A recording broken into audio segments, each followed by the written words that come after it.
Welcome to Aaron Mahnke's Cabinet of Curiosities, a production of iHeartRadio and Grim and Mild.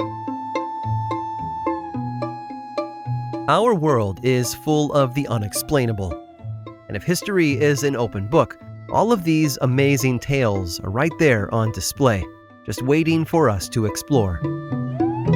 Welcome to the Cabinet of Curiosities.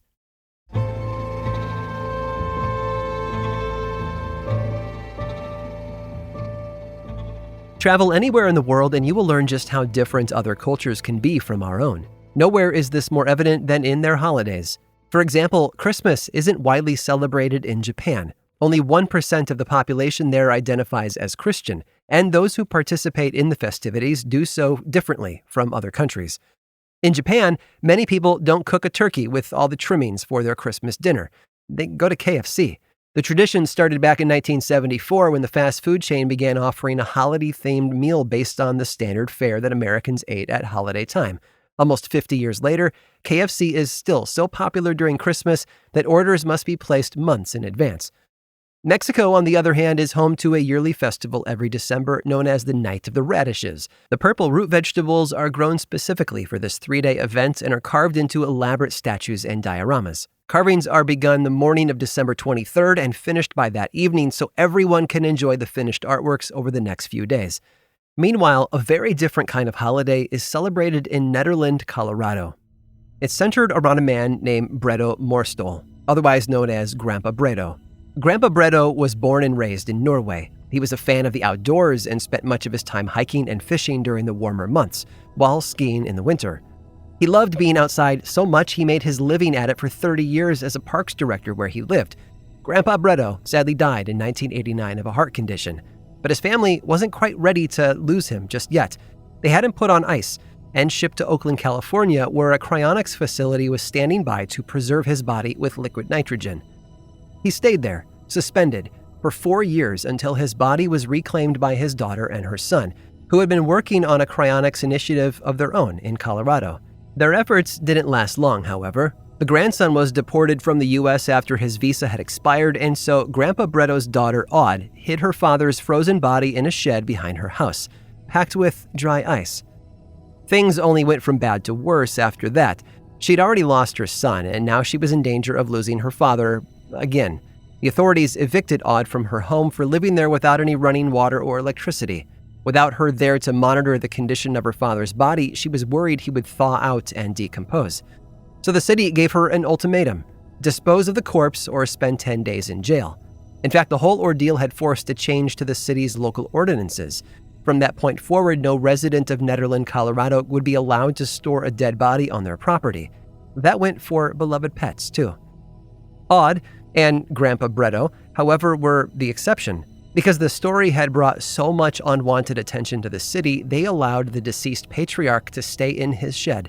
Unfortunately, there was still the matter of his upkeep, which required considerable amounts of dry ice to preserve his condition. Luckily for him, that also had been taken care of.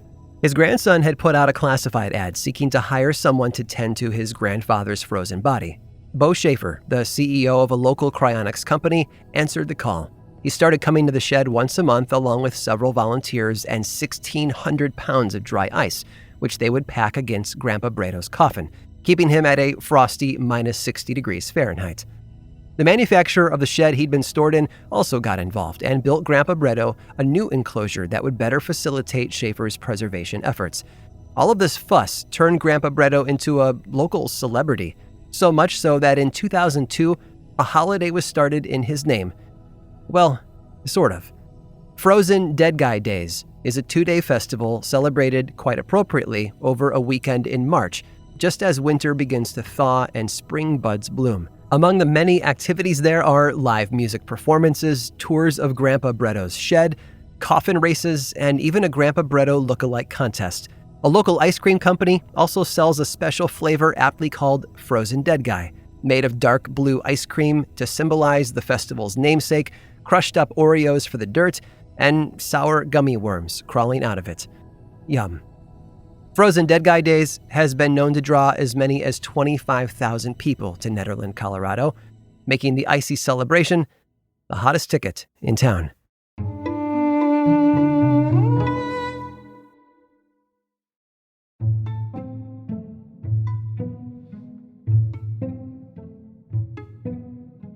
You might not realize it at first, but the buildings and rooms we pass through every day are home to all kinds of secrets. Walk the streets of New York or Philadelphia and you might notice symbols on the buildings. A letter G or an hourglass could indicate that it had been built by Freemasons. Freemasons have become the stuff of legend, who often find themselves the subject of countless books and films, and for good reason. Lost treasures, the Knights Templar, secret rooms and passageways. It's enough to warrant an action movie or 3. For a sculptor named John, his status as a Freemason would allow him to build the most important room in America, one that no one would ever see. John was born in 1867 in an unincorporated part of the U.S. known as Idaho Territory. He grew up in a family of Mormon polygamists, his father making a living as a talented carpenter. As the family moved around the country, first to Missouri, then to Nebraska, John began working with his hands like his father. Eventually, he channeled his passion into sculpture. He studied art in both San Francisco and Paris for some time before returning to the U.S., setting up shop in New York City. It wasn't long before one of his sculptures was bought and put on display by the Metropolitan Museum of Art, a first for a living American sculptor. The Church of St. John the Divine then hired him to craft statues of the 12 apostles for the exterior of their cathedral. However, John had greater aspirations. Literally, on the advice of his wife, he turned toward creating massive works, such as a giant bust of President Abraham Lincoln. The marble statue currently sits in the Capitol crypt in Washington, D.C. His work only grew from there, and John graduated from marble to the quartz monzonite of Stone Mountain in Georgia. He had been hired by C. Helen Plain, a member of the United Daughters of the Confederacy, who wanted to honor her ancestors. She tasked him with carving a gigantic bas-relief into its side. John's original plan was to depict a procession of the 3 most important Confederate leaders of the Civil War, General Stonewall Jackson, Jefferson Davis, and General Robert E. Lee, as well as 1,000 soldiers behind them. But the project was plagued by issues, mostly monetary, and so John was fired after having only carved out part of Lee's head. He then destroyed his blueprints and models, fleeing to North Carolina to avoid a warrant that had been issued for his arrest. The rest of the memorial was completed over the next 4 decades by numerous sculptors and architects and was finally opened to the public on April 14th of 1965, exactly 100 years after Lincoln's assassination. Despite his reputation for arrogance and being difficult to work with, as well as his ties to the Ku Klux Klan, John was still in high demand. A new project on the horizon would cement his name into the history books as one of the greatest and most problematic sculptors of all time. The task? 1 room. A room that measured 100 feet long and 80 feet tall. Built into its stone walls, John envisioned brass cabinets meant to house the most important items in American history, namely the Declaration of Independence and the U.S. Constitution. It was intended to be an ode to American exceptionalism, complete with key events in the country's history carved into the sides, as well as busts of United States presidents, scientists, artists, and industrialists. John and his fellow Freemasons started working on it in the summer of 1938, continuing until 1941 when 2 major issues brought the project to a halt. For one, the U.S. was entering World War II, and funding was going to dry up for some time. Secondly, John passed away in March of that year. His work would have to be completed without him. Unfortunately, the Hall of Records was abandoned for 60 years. In that time, the scope changed considerably. For one, it would no longer hold the Declaration of Independence or the Constitution. Well, not exactly. Instead of the original parchment documents, the Hall of Records contains a single wooden box, inside of which were placed 16 porcelain plates. And on those plates were written the complete texts of the Constitution, the Bill of Rights, and the Declaration of Independence. The box was then stored in a titanium vault beneath a half-ton granite capstone at the hall's entrance. No one is allowed inside the Hall of Records. In fact, most people can't even see it, despite its prominent location.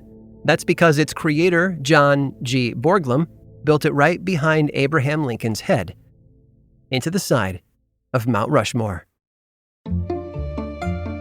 I hope you've enjoyed today's guided tour of the Cabinet of Curiosities. Subscribe for free on Apple Podcasts or learn more about the show by visiting curiositiespodcast.com.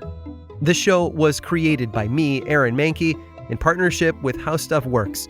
I make another award-winning show called Lore, which is a podcast, book series, and television show. and you can learn all about it over at theworldoflore.com. And until next time, stay curious.